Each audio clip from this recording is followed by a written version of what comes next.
আরে বিদেশে যে আসলে এত সুখ, যদি বিদেশে যদি না আসতাম তাহলে কোনোদিনও বুঝতাম না বিদেশে যে এত সুখ।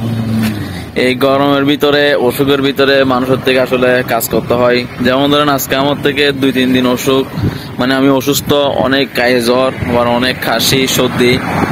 এই সর্দি কাশির ভিতরে আসলে মানে ডিউটিটা পালন করতে হচ্ছে, ডিউটিটা করতে হচ্ছে।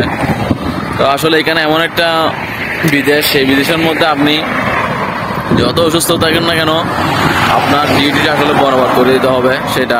কারণ আপনি যদি এখানে একদিন ডিউটি না করেন তাহলে আপনার বাংলাদেশে প্রায় 2,000-3,000 টাকা 4,000 টাকা প্রায় খাটা যায়। মানে 3,000 টাকা ধরেন, কমপক্ষে ফেলে দিলেও 3,000 টাকা চলে যায়। তো আসলে এখানে প্রতিদিন ডিউটি করাটা হচ্ছে বাধ্যতামূলক, অথবা একদিন আপনি ছুটি কাটাইলে সেটা আপনার ব্যক্তিগত ব্যাপার।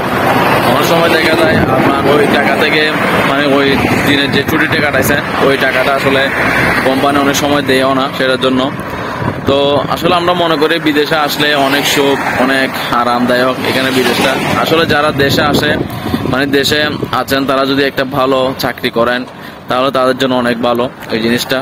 আসলে আমরা এখানে যখন থাকি অনেকে, আসলে আমি বলতে না, মনে করেন আমরা তো অনেক সময় কি করি, ডিউটির মধ্যে থাকলে এসির ভিতরে কাজ করি, সেটা জন্য আসলে মানুষের দুঃখ কষ্ট করে এরকম মানে বুঝতেছি না। যারা এই গরমের ভিতরে মানে অসুখের ভিতরে কাজ করেন তাহলে ওরা কিভাবে যে কাজ করে সেটা আমি নিজে আসলে বলতে পারি না। তো যাই হোক না কেন, আসলে বিদেশে আসার থেকে দেশে কোনো কিছু করাটা হচ্ছে সবচেয়ে ভালো। যেমন ধরেন আপনারা যদি দেশে থাকেন তাহলে যদি কোনো কিছু করতে পারেন সেটার জন্য আপনাদের জন্য ভালো হবে। কারণ অনেকে ভাই বলেন বিদেশে আসলে কেমন হবে না হবে, সেটা অনেকে কিছু বলেন। আমি বলবো না যে বিদেশে না আসার জন্য, আসলে বিদেশে অবশ্যই আসে। বিদেশে না আসলে আপনি বুঝতে পারবেন না আসলে বিদেশটা কি জিনিস সেটা।